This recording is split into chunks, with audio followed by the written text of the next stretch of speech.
Gautama, the Buddha, he was just 21, 22 years of age.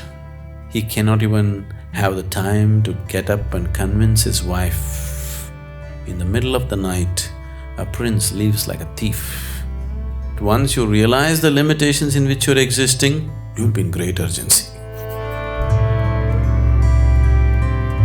The very basis of your bondage is in your likes and dislikes. Once you get into this trap of like and dislike, your intelligence is forsaken. If you just become free from this process of liking and disliking, life here and beyond is not a problem. You've gotten stuck with one personality. It'll be so much fun for you to change that.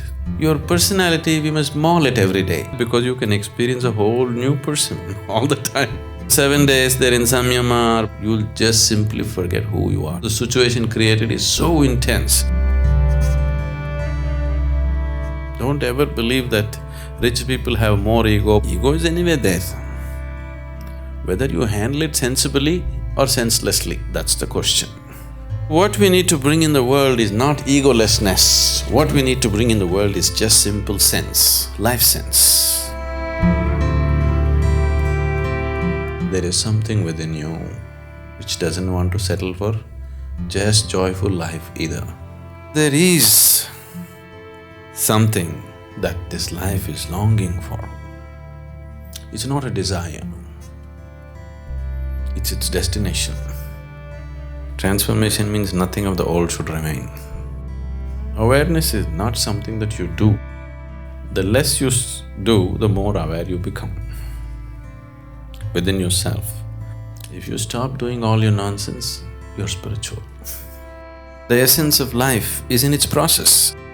Where you got in the end is not the point really. First become blissful, then destination will happen by itself. There is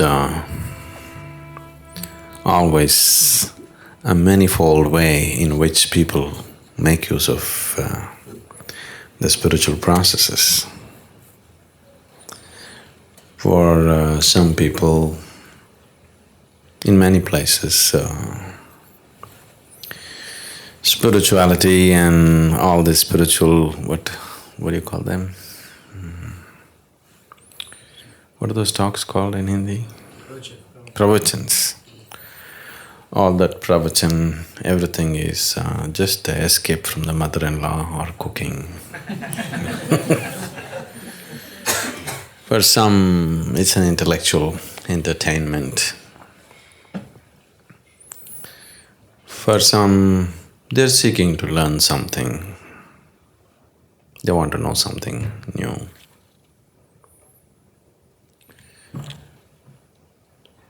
A few people are wanting to, bring about some changes in their life.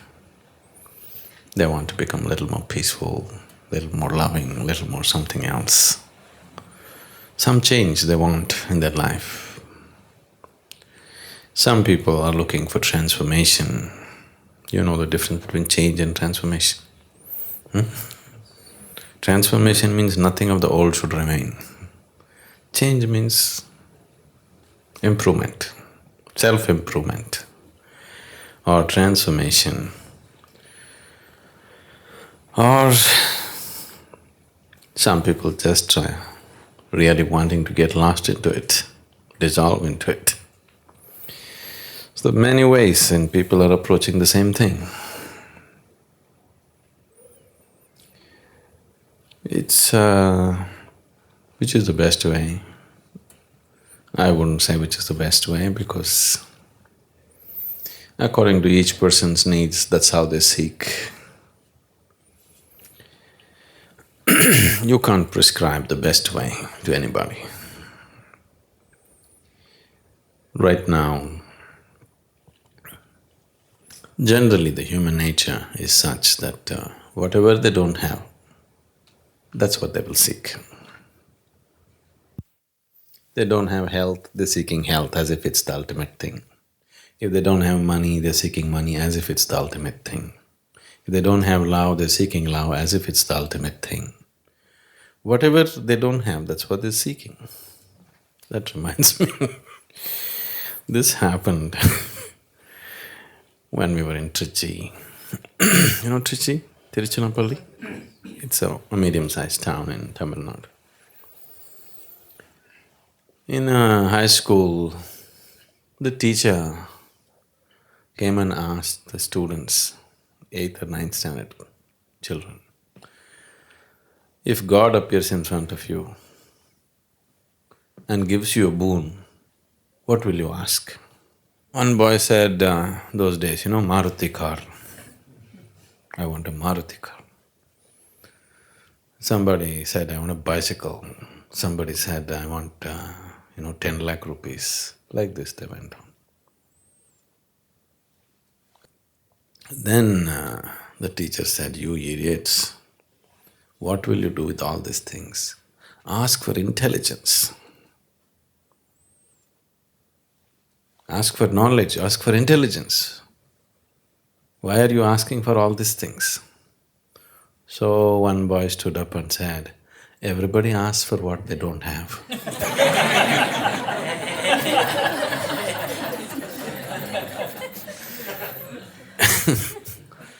So, everybody is seeking what they don't have, isn't it? Now if you go by this, when a human being goes by this process of asking for what he doesn't have, then it's an endless process. Because what is it that you have? What you have is so little.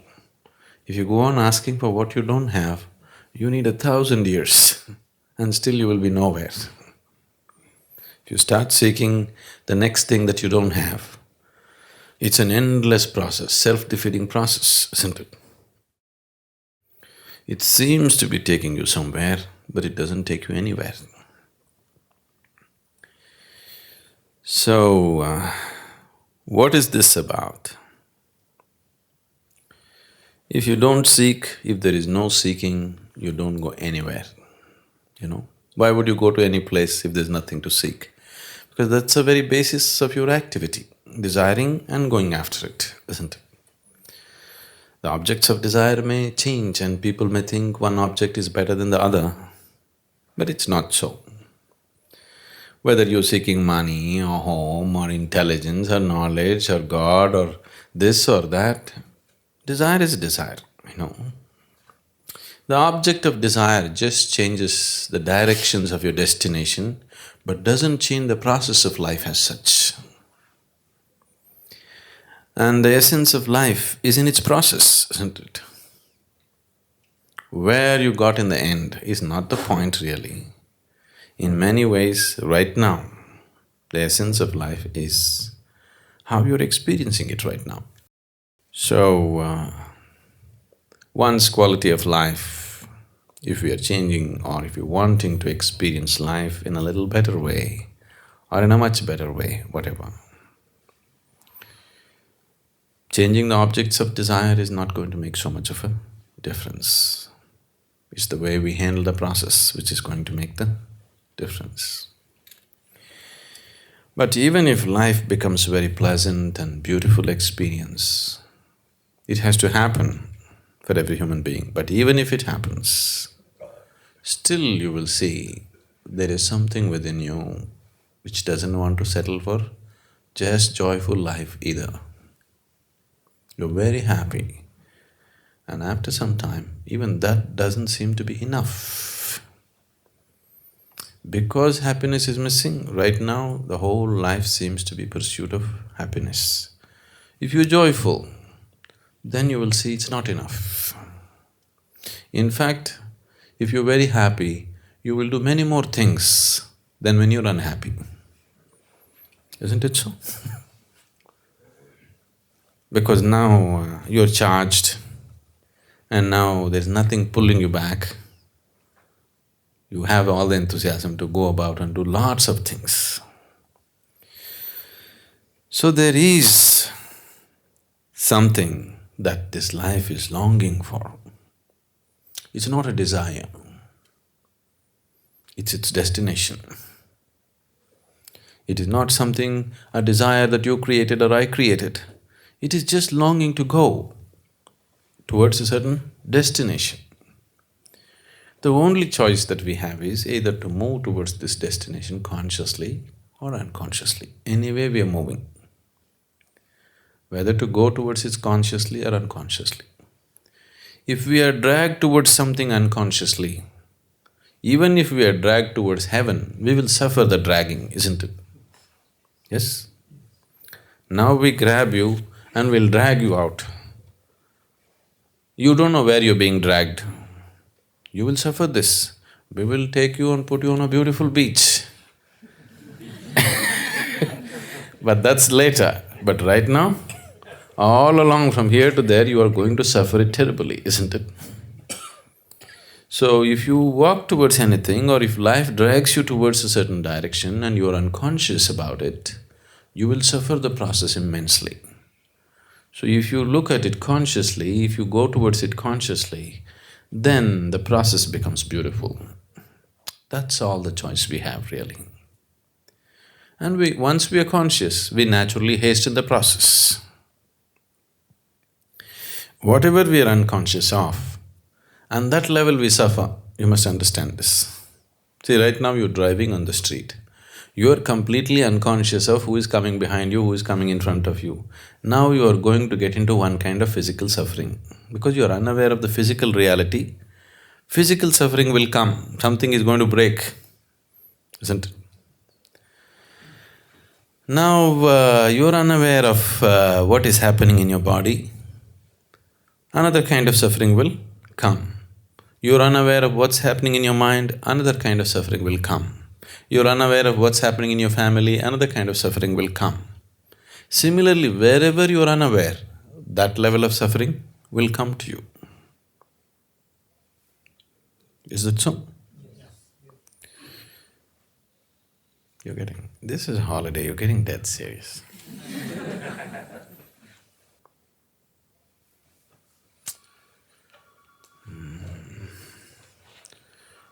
Once a pirate… know pirate? A pirate walked into the bar. The bartender knew him from long ago, he's seen him just the previous year and now he's come back after his expeditions. He looked at him and said, "Hey, what happened to you? You look terrible." The pirate said, "No, I'm just feeling just about fine." Then the bartender said, "But what happened to your leg? Why the wooden leg?" "Oh, that we were just having a battle with another rival group and I saw a cannonball coming straight at me. Before I could move, it hit my right leg and I'm doing quite fine with the wooden leg. I'm pretty good." Then the bartender said, "What about the hook? Instead of left hand you have a hook. What happened to that?" "Oh, we were just having a sword fight for fun and my left hand got chopped off, but I'm doing quite fine with this hook. In fact, it's more useful than a hand." Then he asked, "What about the eye patch? You lost one eye, what happened?" "Oh, that I was just looking up at the sky and a bird poop fell into my eyes." Oh, come on. Who ever heard of anybody losing their eyes for bird poop? How would you lose your eyes for bird poop? No, that was the first day I had my hook on.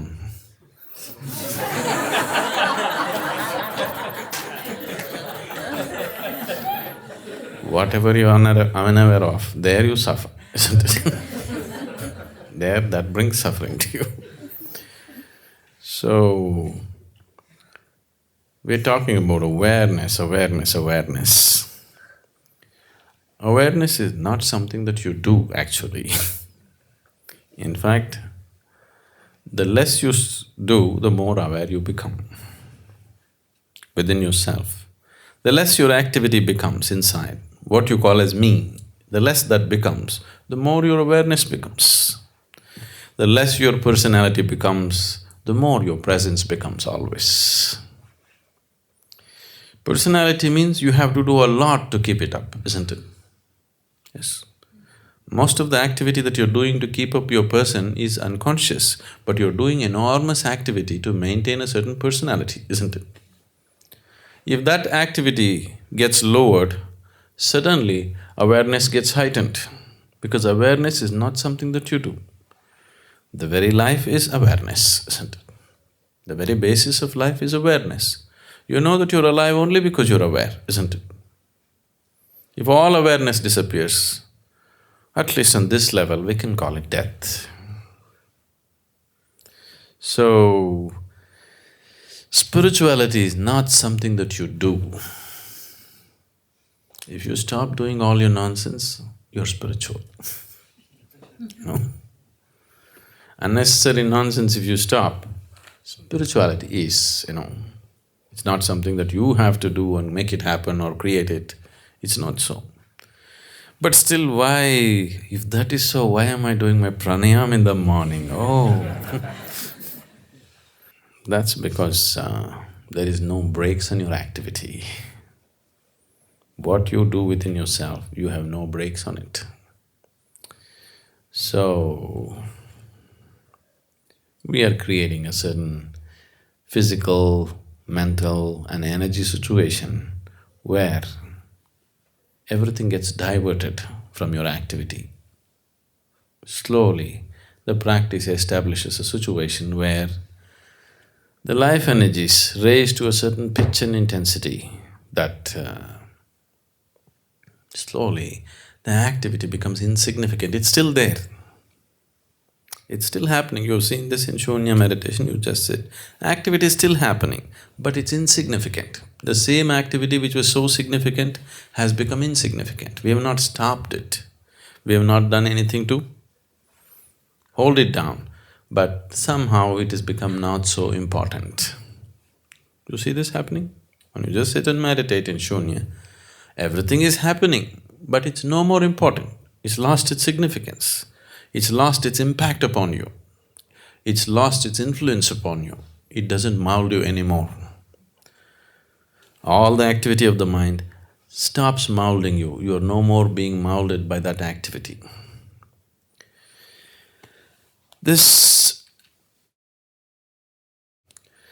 whole distortion that we have done to life in the form of creating our person. See, when you create your personality, because it's created mostly unconsciously, just a small part of it may be conscious, the rest of it is all unconscious, isn't it?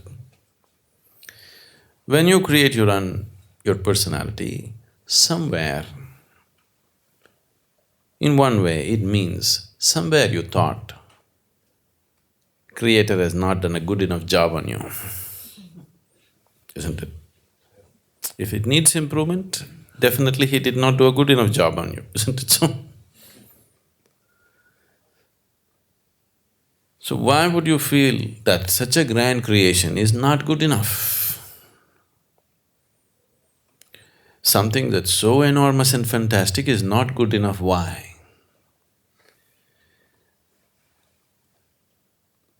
Because in this simple process of self-preservation, there is a simple basic process which is built into every cell in our body. Every worm, insect, animal has this.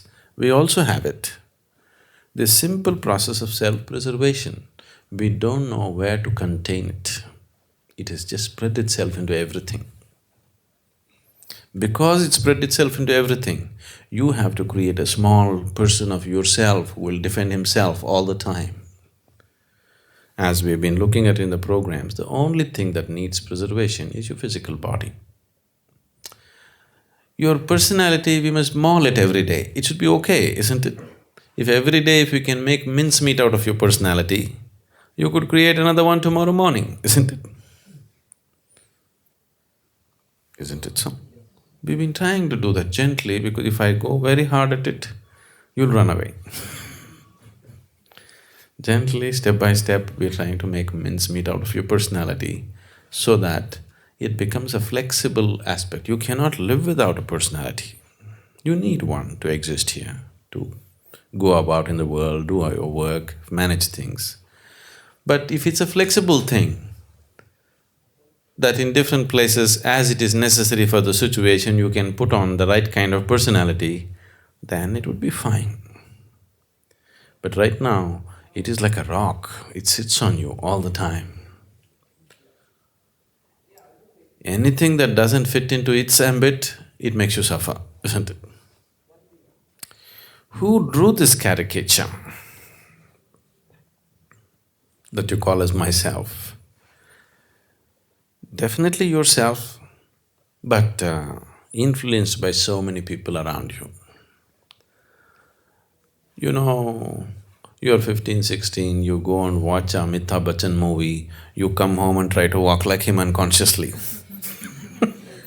Yes, isn't it? Sometimes maybe consciously, but most of the time unconsciously, isn't it?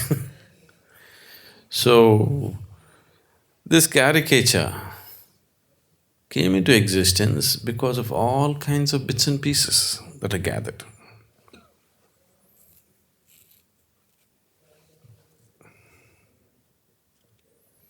It happened when we were in school. There was a boy who was studying with me, who had an excellent hand, he could just sketch anybody with whatever kind of distortion he wanted. So, there was one very hated geography teacher.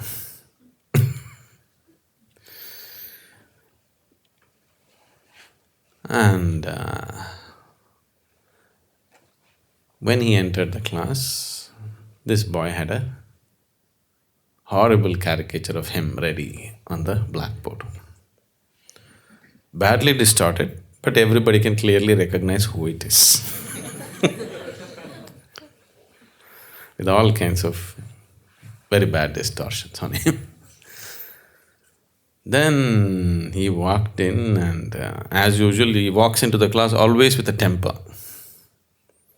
Whether he's talking about the grasslands in America or he talks about the deserts in Africa, he's always in bad temper.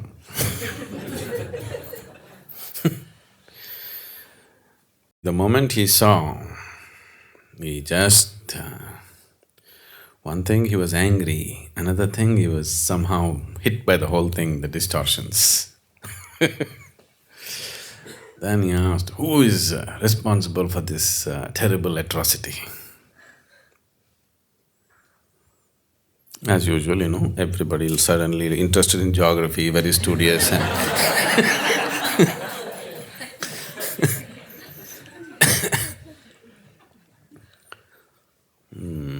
Then he repeated again, who is responsible for this atrocity?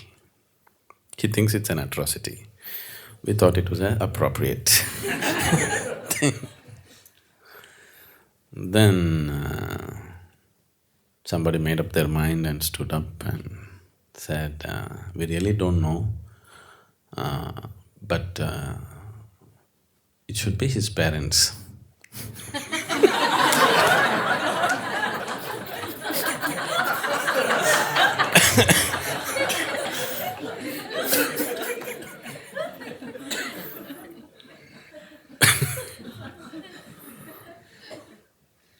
So, for this atrocity that you call as myself, it's not your parents.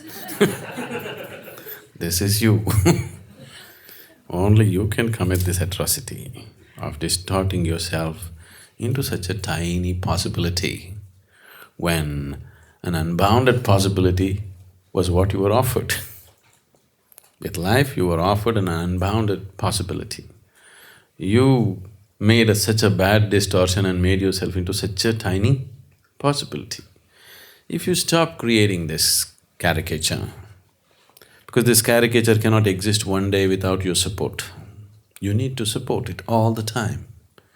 What meditation means, in one way, you're just withdrawing the support for your personality, that's all. Suddenly it collapses. Only the presence is there, the person is no more there. If you could walk on the street like this, if you could operate with people like this all the time, that you have no personality, but looking at this person at this moment, how she is, accordingly you put up a personality as it is necessary for this person. Now you go to that person, you put up a personality that is necessary for that person, then it would be so much fun drawing new caricatures every day. But once you get stuck to a particular distortion, that becomes a problem. Every day if you have a new distortion, it's called art. Isn't it? If you're stuck with one distortion, then you're called a freak. Isn't it? Isn't it so? Every day if you're able to create a new distortion, that is artwork, isn't it? If you're stuck with one distortion, you're a cripple. So that's the big difference. Namaskaram Sadhguru. In different situations, I have to put on a different personality. But if I suddenly change it tomorrow, it can lead to a lot of friction. So how can I make my personality flexible? You mean to say people around you won't let you change it? Not true. See, right now, let's say you're going to your work we'll take the work situation because it's less personal for you. You're going to work with a certain attitude and a certain person is going to work, which is you right now. Let's say he goes briskly like this every day. Good morning, good morning, good morning. Don't mean a good morning to anybody. The way people say good morning, it's very clear they intend to give you a bad morning.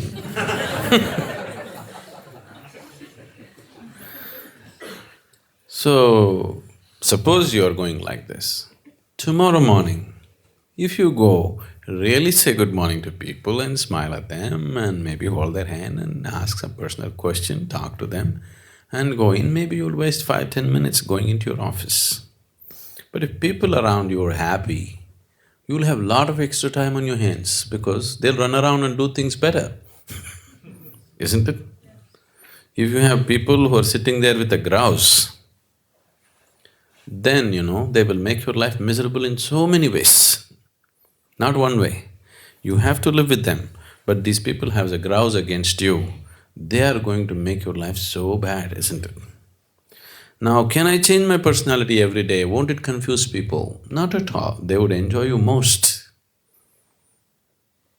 Isn't it so? And will it bring down your efficiency of work? Definitely not. It is not because of the compulsion of the situation you've gotten stuck with one personality. It is just that the whole construction of the personality has happened in unawareness. That's why you're stuck with one personality. Now you said, we have one kind of personality at home, another with children, another with work and outside. If you look at it, it may not be true. You may be functioning in different capacities. The requirement of how you function may be different, but still the basic personality may be same everywhere. The underlying personality is still the same. You can change that also and it'll be so much fun for you to change that. It'll be absolute fun for you to change that because you can experience a whole new person all the time. After all, it's your creation. So why should it be limited to just one way?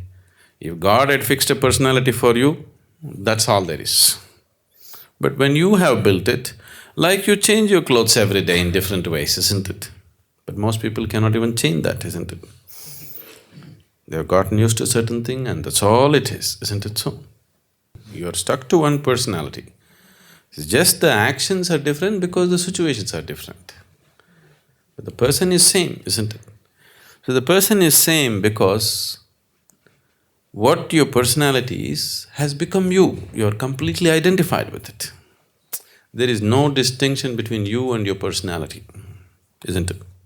You have become that. The mask has gotten stuck to your face now. You can't take away the mask. If this mask has to come off, we need something to loosen the glue which has gotten stuck to this. It is identity. So now we are creating various situations where your identity dissolves in a certain way.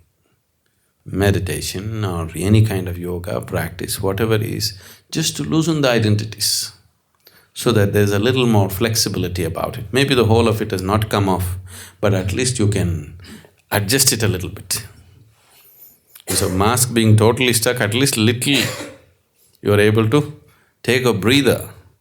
That much break it is giving you. But if you work a little more with this, you can take it and keep it off. Now, people, when they come to advanced programs, 3 days or 7 days they're in samyama or bhavspandana, the person that you are, you'll just simply forget who you are. You don't know who you are. It'll become like that because the situation created is so intense and so different. Everything that you know as normal is broken. After some time, you don't know who is here. After the program is over and you come back, you just wonder, is it me who went through all that? Most people can't believe that they actually went through samyama and came. Simply because it's created like that, the whole situation. Not only the meditation process, the situation also is created in such a way that it doesn't assist your personality in any way. The whole thing is to take off all the supports, because your personality cannot exist for a moment without your support. If you involve yourself in any intense activity, it could loosen up a little bit. But that is haphazard. For example, let's say you go and play a game. Those moments of total involvement, you may lose your personality. But that is a haphazard way of attempting it. Now we are looking at how to approach it scientifically, how to dismantle all the scaffolding that is holding it up. If you have noticed this, people who are very, very committed and enjoying the process of working, they always have more flexible personalities than people who are working towards a goal. Is it so? Have you noticed this? Because just the involvement with the work, total involvement, those moments the personality becomes little loose. But people who are working towards a goal, that they want this to happen, those people have strong personalities always. The fundamental basis for your personality, the building blocks for your personality is likes and dislikes. I like this, I don't like this. A complex system of likes and dislikes is what your personality is, isn't it? See, what's the difference between you and the next person? Your likes and dislikes are different, isn't it? Now, the basis of yoga is just this, to help you beyond these likes and dislikes. Whether we're talking responsibility or inevitability or whatever else we're talking, fundamentally it is to destroy the process of like and dislike. See, existing in the world with likes and dislikes is a very foolish way to exist. But unfortunately, the logical mind thinks, I'll do what I like, this is my freedom. The very basis of your bondage is in your likes and dislikes, but your mind makes you believe doing what you like is your freedom. Isn't it? All the time, everywhere in the world, people believe doing what I like is freedom. Please look at it carefully. The very fundamental basis of your bondage is in like and dislike. To operate sensibly here, even in the physical realm I'm saying, even to operate with your work or family, whatever, likes and dislikes make you do stupid things. I like this person, I don't like this person. Now, I cannot function from what is needed in this moment, isn't it? Isn't it so? Now, I don't like this person. Even if this person is doing something wonderful, I cannot see it anymore. Do you see this happening to yourself? I like this person. Even if they're doing terrible things, I cannot see it anymore. Isn't it so? Because the moment you get trapped in this like and dislike, you have no discretion. You lost your discretion. Your intelligence is forsaken. Your awareness is simply impossible once you get trapped in likes and dislikes. The moment you say, I like this, getting identified with it is very normal. It's a natural process. You don't have to say, I'm going to identify with this light bulb. If you just say, I like this light bulb, you get identified with it. The process will just happen. See, life is set up in such a way for you so that life happens automatically. You just have to sit here and enjoy the bounty of life. But now the problem is, we are setting this forth in a wrong direction, so it is creating suffering. Suppose if it was all in your hands, you have to like it, you have to get involved with it, everything is yours. It would be a terrible effort to live, isn't it? Now it's all set up well, the whole software is so well set up. If you just say, I like this, getting involved in it, dreaming about it, this, that, everything just happens by itself, isn't it? Everything that is necessary to take you in that direction just happens, isn't it so? So, this is just life assisting you, but it has no discretion. If you like hell, it'll take you to hell. It happened once. The HR director in a corporation died and went to heaven. There, Saint Peter said, see, because you are the first HR person to come to heaven, we will give you a choice. If you want, you can stay in heaven because you got the passport. But before you go to heaven, if you want, you can have a view of hell. If you wish to stay there, you can also stay there. This is a lady HR person. She said, no, why would I want to go to hell? I want to go to heaven. He said, why wouldn't you want to have a look at it? I said, okay. She got in the elevator, went ding down.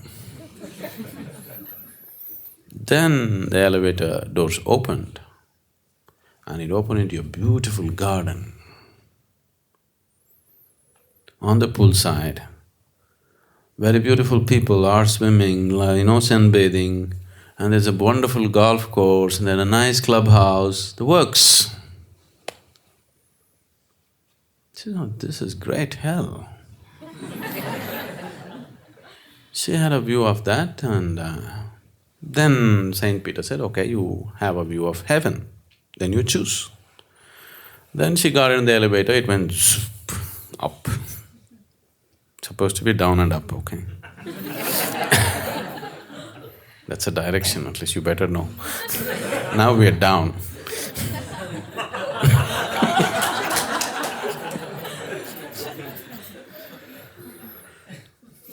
So, there they opened the doors and then she saw lots of clouds, people just floating in the clouds, playing harp and She said, okay, this is also fine, but I think I'll go to hell. All my friends are there, this golf, I'll go. So they put her in the elevator, she just went down and again the doors opened. It was a harsh desert. Everybody all dried up without food, in terrible condition, everything. She said, what is this? Last time when I came, there was a garden, there was a pool, there was a golf course. What happened?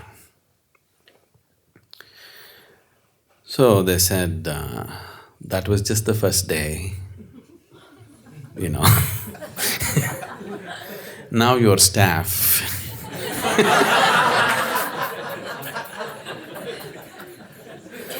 That was the interview. Now you're staff. All your life you did this to people, so this is your choice.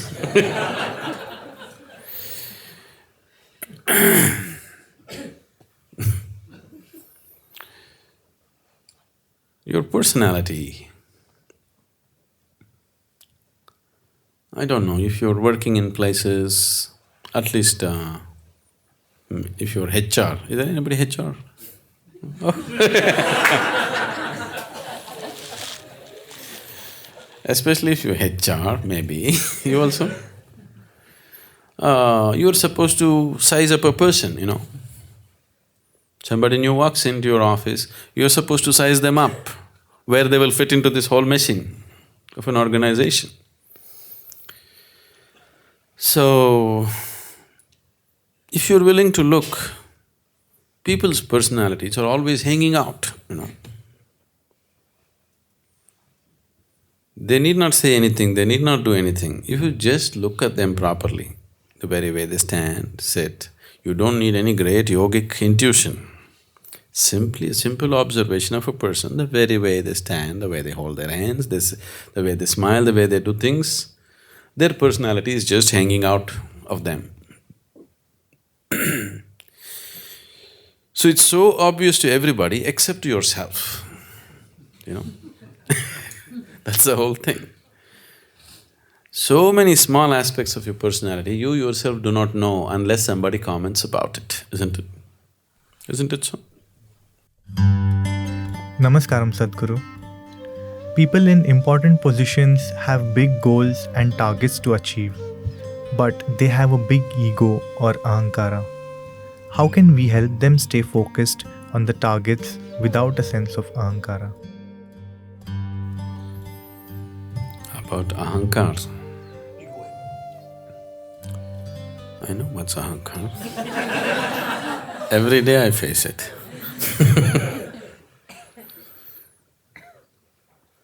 So about ahankar, it's not only people who are, making big money or big achievements in the world who have ahankar.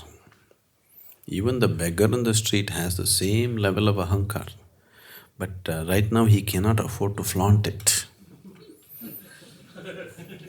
You just see in the traffic, somebody is driving one little moped, somebody else is driving a Mercedes.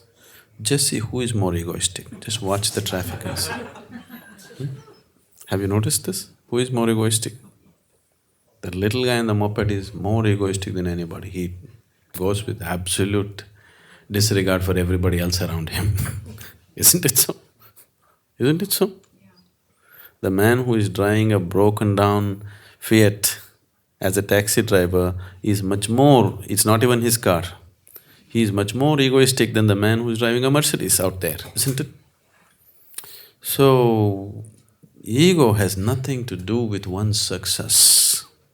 It is just that when they're successful, it finds easy expression, they can afford to, throw it around a little bit. People who are not, hold it back and boil inside and make themselves sick. But the level of ego is not different. Don't ever believe that rich people have more ego, poor people have less ego. Not at all. You go to the remotest villages in the country and see, or even a little bit how egoistic people are and how they fight and how they quarrel and how much nonsense they create in the village, do you know? For the tiniest of the bit, they won't give in. You know this in the villages? They will kill for a little thing, but they won't step back. But a big businessman is willing to step back when he knows it's not it, isn't it? Isn't it so? He's got that much sense. He'll wait for the next day. At least today, he's willing to bow down and step back, isn't it? But that guy is willing to die, he won't step back. So, ego is not in any way connected with one's success or well-being. It is just that ego is anyway there. Whether you handle it sensibly or senselessly, that's the question. Isn't it? Don't you have ego? It is there. Whether you're handling it sensibly or senselessly is the only question, isn't it? The same goes for wealth. Wealth people have in different levels, okay? You have 10 rupees, somebody has 100 crores. But this is also wealth, isn't it? So the question is just how sensibly you handle it, what you have. So what we need to bring in the world is not egolessness. What we need to bring in the world is just simple sense, life sense. Right now, people have only ego sense. no life sense. They need life sense, isn't it? Right now, people are ego-sensitive. They are not life-sensitive. Instead of being ego-sensitive, if you become life-sensitive, then ego is not a problem. So all the yoga that you do is fundamentally to bring that sensitivity towards life rather than being ego-sensitive. If you're sensitive to life, if you're life-sensitive, you would recognize every life as life, isn't it? When you're ego-sensitive, only your life, nobody else's life, isn't it? You can trample upon anything and anybody because only you are life, nobody else's life when you're ego-sensitive. If you're life-sensitive, in your experience everything is life. Naturally you would behave very sensibly with every other life around you, isn't it? I know there's too much talk that's gone on in the world about destroying the ego, from the scriptures they picked it up. Too much unnecessary talk about the ego. Nobody knows where it is. Does anybody know where ego is? Somebody is behaving in a crude way, you say he's egoistic. No, that's the way he is in his experience, isn't it? Does he have a clear distinction between what is he and what is his ego? Nothing, isn't it? Whenever a personality turns ugly, you're calling it ego. Now, this is one more way of passing the buck. You just see, when your personality turns ugly, you just see it's you because that's your experience. Don't say it's my ego. It's a way of escaping. If you see I am ugly, you will want to do something about it. If you think, oh, that's my ego, it's just like saying, that's my genes, that's my stars, that's my something else. Don't pass it to anything, just see, I'm ugly right now. If you see I'm ugly, you know you don't want to be that way, isn't it? See, we are evolving so many strategies just to avoid the possibility. Now, in your experience, what is you. Whether at a certain moment you're beautiful or another moment you're ugly, both are you, isn't it? Keep it that way. Don't create things which are not there. Your ego, your Atman, you're this one, you're that one, don't create those things. The moment you create that, then you yourself will not go through any transformation. If you see whatever nonsense I am, that which is beautiful in me is me, that which is ugly in me is still me. If you see this, what is ugly will naturally start changing. If you think this is my ego, that will continue as it is. What is beautiful is my Atman, what is ugly is my ego. No transformation possible, isn't it? If you see whatever it is, it's me. The whole thing about responsibility we are going on is just that, to just understand everything that is me. A good happens, a bad happens, beautiful happens, a horrible happens, it's me. Once you see this, you have to transform, you can't help it. Namaskaram, Sadhguru. How can I rise beyond likes and dislikes? Should I just do the opposite of what I like or dislike? That is asceticism, okay? In the morning, we start our day with a neem ball, not with coffee. Morning, your body wants to sleep, but we'll wake it up, 4 o'clock in the morning. Morning, your body would like a warm bath, cold water shower. You would want to be lazy, yogasana. Yes.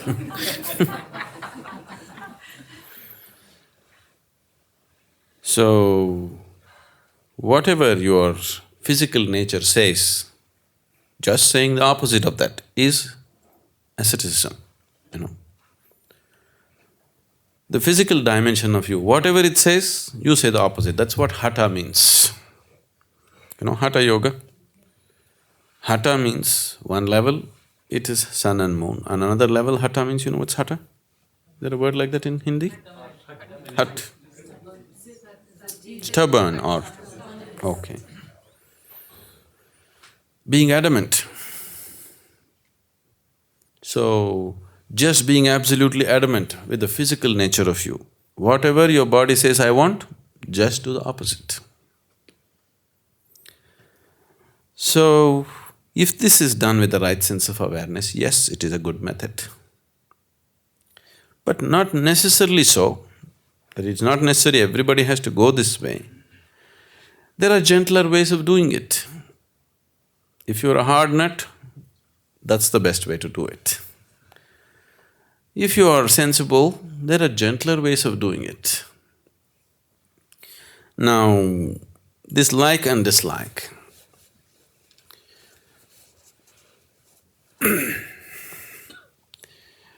See, the reason why you have developed dislikes and dislikes is, you think that is the best way to handle the world, isn't it? Otherwise, how would I know? See, this is a bad person. If I don't dislike her, maybe I will go and end up in her hands. This is the understanding inside, isn't it? This is a good person, so if I like her, naturally I am drawn to what I like. If I like good things in the world, I am drawn towards good things. If I dislike bad things, I am repelled from bad things. It is this fundamental defense mechanism, or fundamentally you are operating from your instinct of self-preservation. As I'm repeatedly saying, self-preservation is only for the physical body. Other aspects of you need not be preserved. Every day it should be demolished when you go to bed. In the morning you should sit up and think, okay, today what kind of person shall I be? What's the act today? Morning first thing, cat act, then what? Okay. But once you establish like and dislike, you have no choice tomorrow morning, isn't it? You have no choice tomorrow morning, you're all well protected. See, people who develop strong sense of life and like and dislike seem to be more confident about life. Simply because strong sense of like and dislike. Strong sense of like and dislike gives you a super confident airs about you. And everybody else thinks you're good because you can walk into anything, you know. With this, success may come sometimes, but at the same time, terrible things may happen, isn't it? When you're blindly confident, success may happen accidentally, but it can also cause disasters.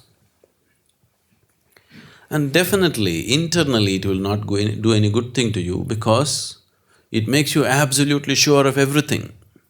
Anybody who is absolutely sure of everything means he has kept his intelligence in cold storage. An intelligent person is constantly looking about everything. Every step you're looking. But people want to be confident. I want people to be confused, but not afraid of their confusions. Not distorted with confusion, but every moment you don't know what it is and you're looking. Now if you're looking like this, everything, the world has to open to you because your intelligence is constantly at work. Not your prejudice. Like and dislike is a prejudice, isn't it? Isn't it so? The moment you like something or dislike something, you can't see it the way it is. What you like looks pleasant, what you dislike looks unpleasant. Every day, just seeing how many distortions people are doing to their lives simply because they like somebody and dislike somebody. Such ugly distortions, isn't it? But they're not aware of it. They're so terribly prejudiced, but they are not aware of it. They think they're okay, isn't it? Because once you get into this trap of like and dislike, your intelligence will not function. So, one aspect of the work that I am doing right now is to leave people thoroughly confused and happily confused. If you're very joyful and absolutely confused about everything, it's a good state to be, because now you're constantly looking, all the time looking. Never know anything, but all the time looking. When you look, you see. When you don't look, you don't see, you just imagine, isn't it? See, right now, whatever we are talking here, whatever I am speaking, there is nothing that you yourself could not have seen. Do you see this? But you don't see. Simply because you're prejudiced by likes and dislikes. You're not looking at people and things and life just the way it is. If you do not know what is what, you look at everything fresh, isn't it? If you think this is good, this is bad, now you no more look at it. It's a conclusion. Conclusion means death. Confusion means possibility. Now this is very bad, isn't it? All your life they told you, you must be confident, you must know what you're doing. People who think that they know what they're doing, they don't know the fundamentals of life. People who are aware that they don't know what they're doing have a possibility. Any aspect of your life, you take it, sincerely look at it. Do you know what the hell you're doing? Whether it's your work or family or any damn thing, do you really know what you're doing? You're terribly identified with something and you think you know. But if you sincerely look at it, you don't know why you're doing what you're doing, isn't it? Isn't it so? And what's wrong in facing it? I'm always insisting, one thing, one absolute thing that everybody must do to themselves is being 100% straight with themselves. If you're not willing to be straight with yourself, don't even think in terms of ultimate reality. Because if you want to deceive this one, you're finished. You want to deceive the whole world, that's up to you. I won't say anything about it, because I don't want to teach you moralities and ethics and things like that. That's up to you. If you try to deceive everybody around you, you'll have a consequence. You're willing to face it, it's up to you. But if you want to deceive this one constantly, that means you're lost for good, isn't it? So with this one thing you must be straight. Look at it and see. Your rights and wrongs, do you really know what's right and wrong? Do you really know what's good and bad? Do you really know what's the right thing to do with your life? At a certain moment we decide something because of so many factors, okay, this is the thing to do, isn't it? This clarity will come to you not because you have concluded. With conclusion, no clarity will come. With conclusion, you only get prejudiced.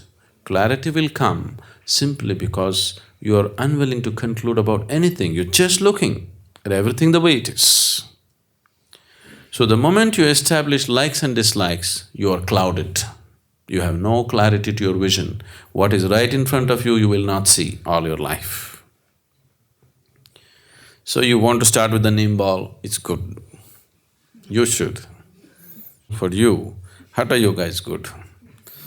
Because all your life you focused on just pampering yourself. So you must do Hatha Yoga for some time.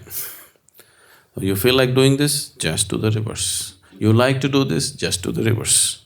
You will see, it'll beat your personality down, it'll not completely take it away. But at least it'll beat down the existing personality and make it feel little humiliated. If somebody else humiliates you, it's a problem. If you are willing to humiliate yourself, it's good, you know. It'll bring humility.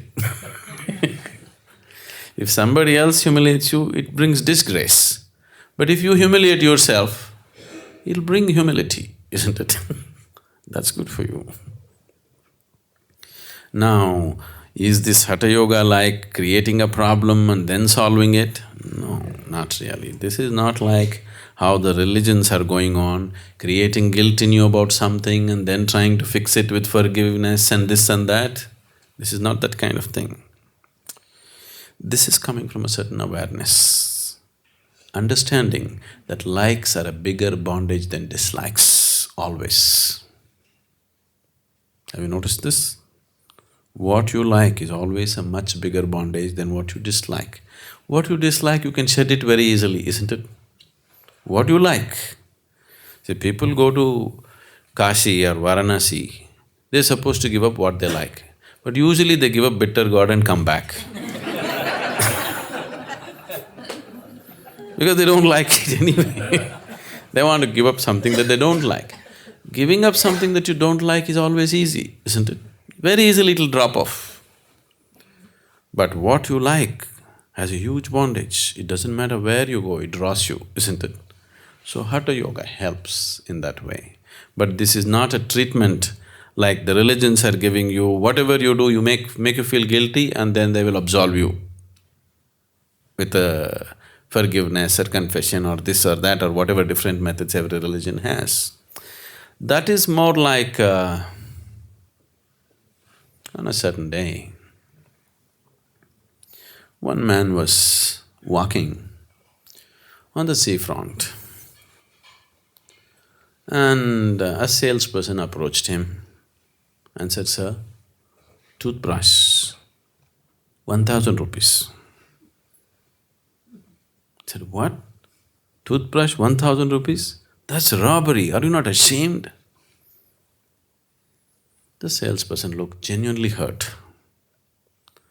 And then he put his hand into his bag and pulled out a packet and said, "Sir, chocolate cookies, just 5 rupees. Ah, that's more like it." He paid 5 rupees, bought the chocolate cookie, opened it, put it in his mouth. I said, "Yuck, that tastes like shit."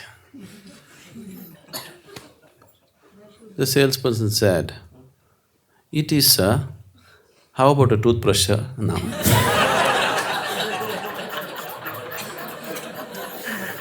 So, it's being run like this. Give you something, make you feel bad about it, and then give you a solution. Hatha Yoga is not like that. It's understanding that likes are a much bigger bondage than dislikes. If you do prayer, you'll always pray for what you like, isn't it? That is going to lead you into huge bondage. That's a terrible bondage. You will see these people who are praying and asking for this and that, you will see they'll get deeper and deeper entangled over a period of time, all the time crying to God. They have somebody to listen to them all the time, so it's okay. Nobody else has to bear with it. That's his problem.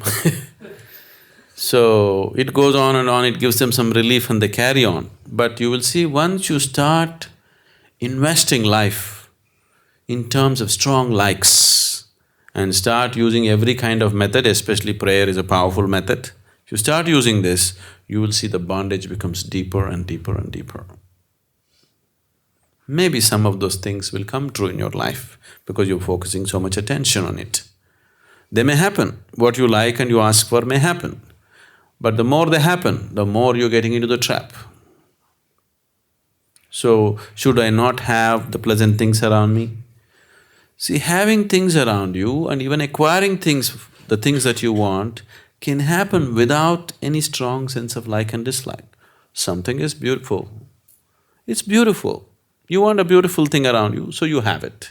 But it need not become a kind of compulsive liking, You enjoy it. Now there is a thorn bush on the way, you don't have to dislike it, but you step away from it naturally, isn't it? Do you dislike the thorn bush?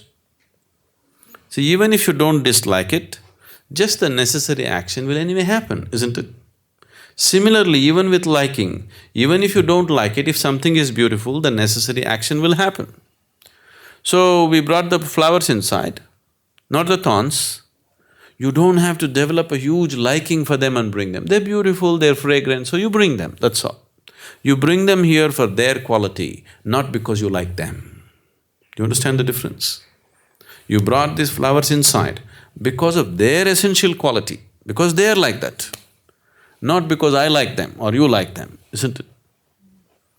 So once you handle your life like this, you still have everything that you would like to have around you. But you are not trapped in this like and dislike business.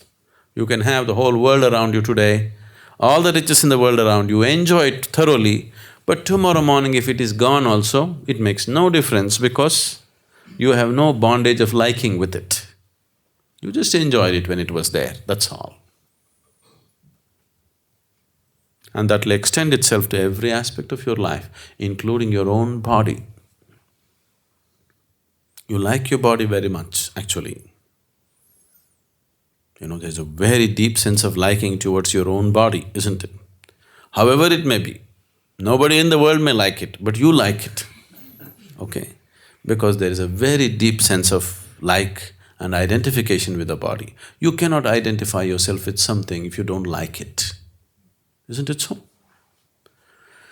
So, if you just become free from this process of liking and disliking, you will see, you take your body for a walk every day, but you're not it. That will become the reality with you.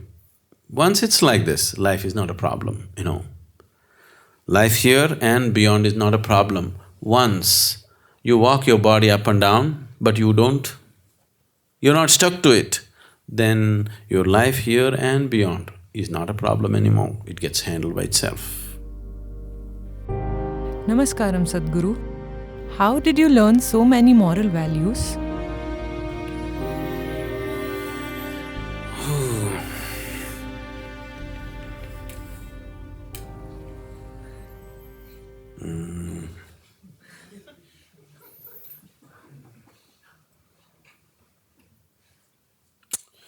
Nobody could put any morality into me. I never learnt any morals in my life. I operate out of my humanity, not out of my morality. Now, only because you have forgotten your humanity, somebody has to teach you morality, isn't it? Isn't it so? Only because your humanity is not active and alive, somebody has to teach you morality so that you can pretend like a human being, otherwise you'll behave like an animal. Isn't it so? Why morality has been taught? Because lot of human beings forgot that they're humans. They went about like animals. Then we taught morality. With this, they did not get any humanity. At least they learned to pretend like humans. But still they're animals. Isn't it so? So I never had such problems. I operate out of my humanity. So I am absolutely immoral.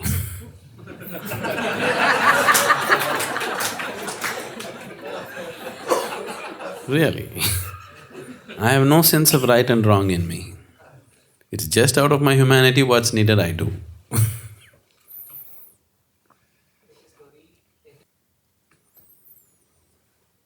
On a certain day,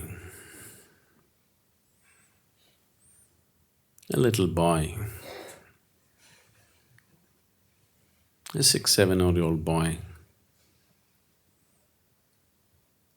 was sitting in the garden next to the garden wall to the neighbor, just sitting there and patting a mound of earth. It's a very lively boy, and the neighbor is always, conscious that what this boy may do, he may come into the garden, pluck this or do that, always it's on his mind. Like right now in the class, everybody is, the moment you raise your hand, what may happen, they're all little anxious, but little deliciously anxious, so it's okay. So he came and looked at him and looked at the cheeky young fellow and asked, "Hey, Tommy, what are you doing?" So little Tommy looked up tearfully and he said, "My goldfish died. I'm just burying him." Then the neighbor looked at it and said, "That's a very big mound of earth for a goldfish, very big hole for a goldfish. Why such a big hole?"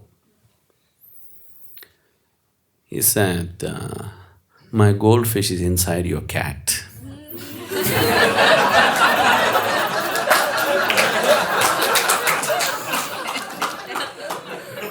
Right now, some of them are having such intentions. Be careful.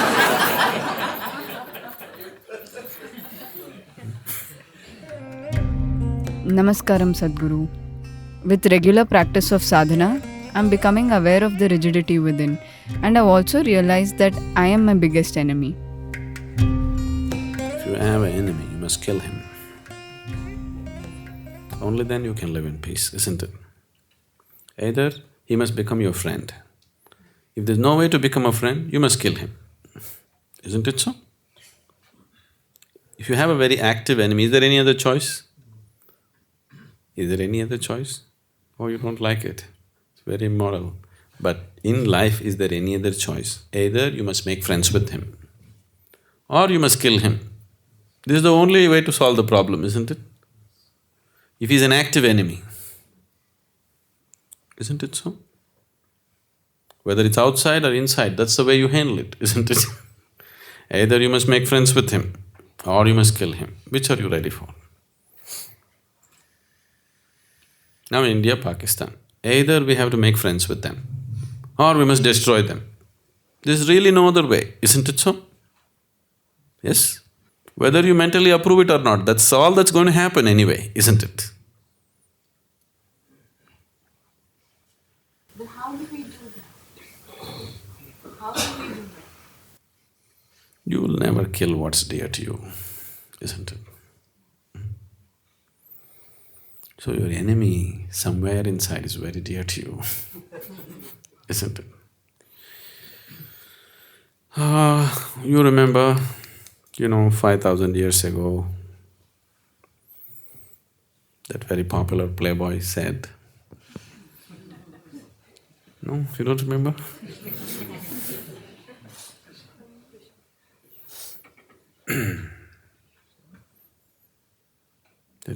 You don't know who? I thought you knew. That very popular and a hopeless playboy said, if you must kill, you must start with the dearest ones. If you go beyond killing, that's wonderful. But if it's your nature that you must kill, you start with what is dearest to you first. So, right now, what is dearest to you right now?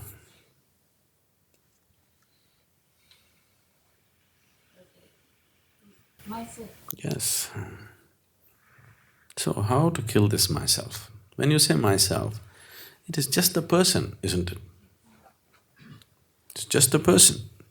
On the surface you say, oh, I want to improve myself, I want to do this, I want to transform myself. But somewhere inside, you like this person too much.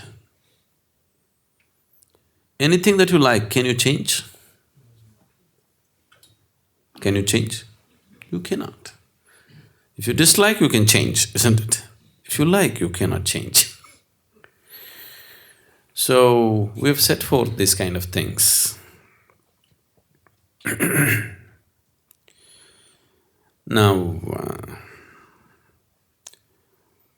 who is robbing whom? Is your personality robbing you of your possibilities? Or the world is robbing you of possibilities? Or people around you and your so-called duties are robbing the possibilities? You must look at it clearly, isn't it? If you look at it, you will see nobody is robbing the possibility of you becoming spiritual. People always complain, I want to be, but my husband doesn't allow me to meditate, my wife says this, he won't allow me to do yoga. It's not true. Nobody is stopping you from the possibility. It is only you who is robbing yourself of that possibility. One day, what beach is this? Aksa. An affluent-looking man was walking on the Aksa beach. Suddenly one man appeared, pulled a knife out, pointed it at him and said, give me all your money. The affluent man took it as an affront and said, you can't do this to me. You know who I am? I'm a cabinet minister. Then that guy brought the knife closer to his throat and said, okay, give me my money.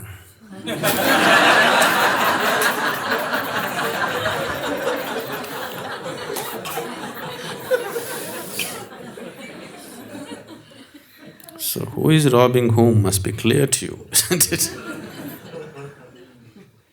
So when you see this one is a real problem, genuinely, on the surface everybody will say, oh, I'm a real problem, I'm the greatest problem. Even in a problem you want to be the greatest problem, you know. See, if have you seen these people saying, I'm the greatest fool in the world? Yes?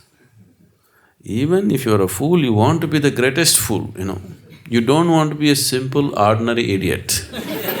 You want to be a great idiot in that. Once greatness is attached to anything, you can't drop that, isn't it? Isn't it so? Once greatness is attached to anything, can you drop it?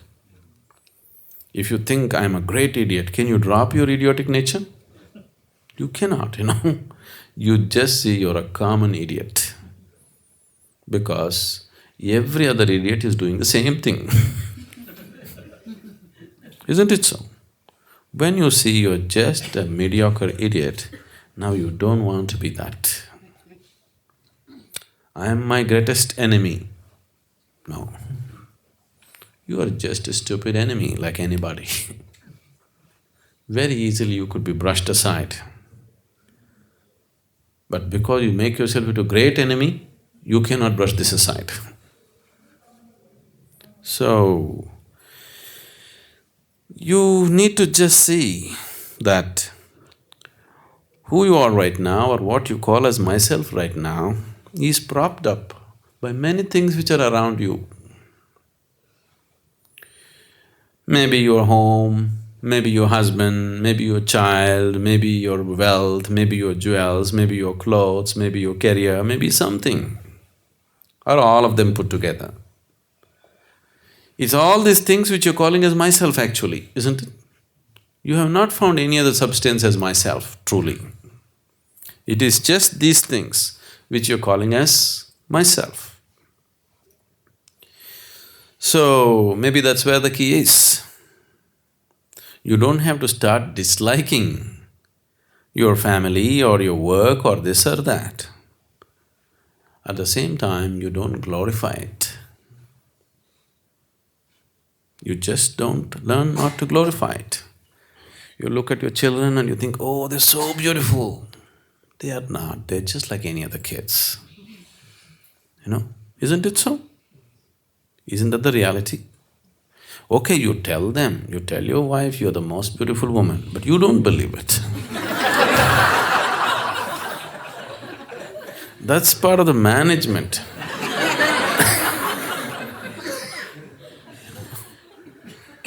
I'm not against managing life. You have to manage, isn't it? Every aspect of your life has to be managed or no. If you don't manage it properly, it'll make you suffer. Whether it's children or wife or husband or work or whatever, if you don't manage it properly, they'll make you suffer, isn't it? So you have to manage them, that's different. But you don't believe all that nonsense. The moment you believe, then you become your own enemy. So, just 1/2 a day you sit down by yourself and see all the things that mean so much to you. Why is it that they mean so much to you? Now, I'm not talking personally to you. Now, why your husband means so much to you? He's not the greatest man in the world. He means so much to you because somewhere he belongs to you, isn't it? Yes? He is mine, that is why he is such a wonderful man. If he suddenly belongs to somebody else tomorrow, he'll be the most horrible man. Yes or no? So his greatness is not in his quality. His greatness is in just a hype that you're creating, because if your husband is a horrible creature, obviously, you are the one who made that choice. It lowers you, isn't it? See, now we brought in these flowers here because the flowers are beautiful. Not because we like it, because they are beautiful. But you brought a husband, wife, child, this, that, whatever, to the state that they are. Not necessarily because they are ugly or beautiful. They may be ugly, they may be beautiful, they may be anything, you don't know what they are. But you are holding them the way you're holding them simply because they are yours. isn't it? Isn't it so? You are not looking at life as life. You are looking at some part of life as yours, some part of life as not yours. Now you're looking at it this way because that is the only way you can sustain what you call as myself right now. Unless you make all these people beautiful, my husband, my child, my work, my this thing, everything is beautiful, you can't feel good. So, in a certain way, you're using them like a prop for yourself to feel good, isn't it? Just see, if you pull any of those props today, you'll feel terrible, isn't it so? Yes. Not because a certain life has gone away or not because something has happened to certain life. It is not your concern for life which does this. It is just your self-concern that if you pull these props, you will be destroyed. Everything that you consider myself as myself will be falling apart, isn't it? So, you don't have to physically remove those supports, but within yourself, slowly you must pull off those supports. So all these devices that they taught you, nothing is important, just say Shiva, Shiva, Shiva all the time. Or if you can't say Shiva, you just, focus on something else, your own favorite god or goddess. All these kinds of things they taught you, or they told you in the spiritual path, the general thing is, you have only one relationship in your life, that's your guru, because you can't get entangled with him anyway, because he's not willing to be entangled with you. So, every other relationship, if you give out one finger, they'll give out 10 fingers and catch you, isn't it? Isn't it so? If you just nibble them with one finger, they'll catch you with all their fingers. So here, this one relationship, you can grab him as much as you want. He's not going to grab you anyway. So, just using it in certain way so that you pull out the props without damaging yourself. Right now, if you simply pull out the props, you may break apart. So take off all the props and just keep one prop. They will come back and pull out that prop. This does not mean you have to leave your family and go. This does not mean you cannot care for them. This does not mean you do not appreciate them. No, in fact, you can truly appreciate everybody the way they are when they are neither yours or not yours. You just see everybody for who they are and just appreciate them for what they are, isn't it? Isn't it so? You can experience another human being truly the way they are when they are neither yours nor not. When you neither like them nor dislike them, you simply see them and enjoy them the way they are. You will see every human being will become like a wonderful flower around you. You live in a garden, if you have no likes and dislikes, if you have identified with likes and dislikes, then you have no garden. You have just made up plastic flowers with you all the time, holding on to it. Namaskaram, Sadhguru. Is blissfulness the final destination for a seeker? So,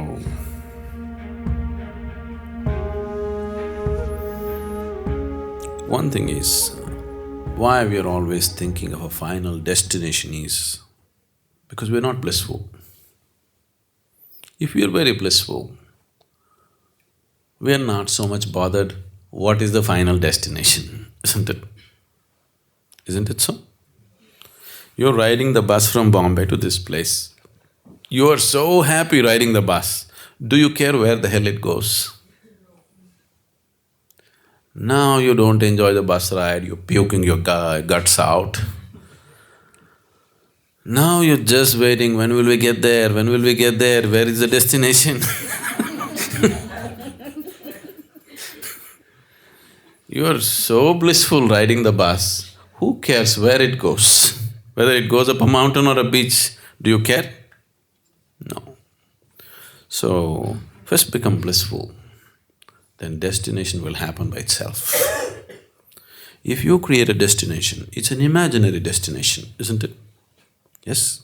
See, right now, if you talk about a destination which you don't know, it is very imaginative. Once you go for an imaginary destination, you are starting a whole process of unreality, isn't it? Yes? You are starting a whole process of creating that which is not true. Now, when she asked a question, I was saying about using God as a tool to, become free from many things around you. But at the same time, the danger of that is just this. After some time, you really start believing, this is it. And just see how ugly people become once they start believing this is it. You've seen it any number of times, isn't it, on this planet? People who believed this is it about God, they became the ugliest human beings on the planet. So, shifting from one vehicle to another when it's needed is important. Namaskaram Sadhguru. Can the fear of creating new karma itself be new karma? Yes, definitely. Fear of creating karma is the worst of the karmas. So, you must understand, karma is not your enemy. This must be understood. You're alive here only because of your karma. You understand this? I think we have dealt with this in great detail in the mystics' musings.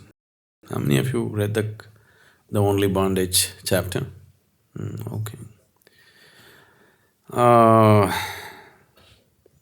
Karma is not your enemy. The basis of your existence right now in the physical body is your karma. If all your karma is… right now, if I just grab your karma and take it away, I can. If I take it away, this moment you'll shed your body.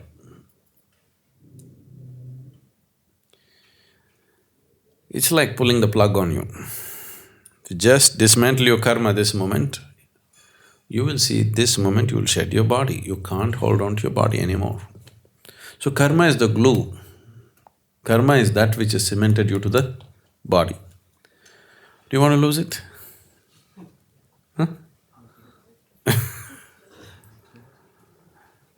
So, now what is it that we are trying to do with all spiritual processes? Not just to wipe out all karma immediately. We want to bring a certain awareness to the process of what we're doing. See, right now, if you sit in the car, you seat belt yourself. The seat belt is a good thing, it could save your life, isn't it? But now suppose you seat belt yourself in such a way that you can't open it when you want to. Now you know, this is your prison, isn't it? Now you get into the car, you close the door. It's a good thing, isn't it so? But you got into the car and you can't open the door. Now this is terrible, isn't it? So you just want to know where the handle is. If you know where the handle is, you collect a mountain of karma. What's the problem? As long as your hand is on the handle, you have a mountain of karma, what is your problem? There's no problem, isn't it? The problem has come not because of karma. Problem has come because you get entangled in it, you get enmeshed in it. Without karma, your life is not rich, isn't it? See, how much activity I have performed in my life is how rich I am right now, isn't it so? Isn't it so? You did nothing. Is your life rich? So karma is not your enemy. Your unawareness of what is your enemy. So where is the need to fear new karma or old karma? There's no need to fear new karma or old karma. What you need to do is find the handle, where it is. Namaskaram Sadhguru. Since I stepped onto the spiritual path, there is a sense of urgency which is very disturbing. Why? See, there is a whole eternity ahead of you. There need not be any urgency. But once you begin to understand and realize the limitations in which you're living, naturally there's an urgency. People who have glorified their limitations, for them there is no urgency. If you don't go glorify your life, you just look at it bare, the way it is, then there'll be a huge urgency. So, in many ways, I'm talking the way I'm talking, not to make your life ugly, but just to look at it bare, simply the way it is. If you look at yourself, you just say, okay, this is just a piece of flesh, seeing it as it is. There is another dimension to it that's different. But looking at everything just the way it is, not glorifying it, not making it dirty, simply seeing everything the way it is. If you simply see everything the way it is, you understand in what kind of terrible limitations you're living. The moment you realize this, there is an urgency. You can't help it. Otherwise, what's the urgency? There's a whole eternity ahead of us. Anyway, in the natural process of evolution, in a couple of million years, you may get there. You don't have to do anything, because life will slowly evolve and something will happen, isn't it? But once you realize the limitations in which you're existing, you don't have that kind of time. The existence has, but you don't have that kind of time. Urgency is good.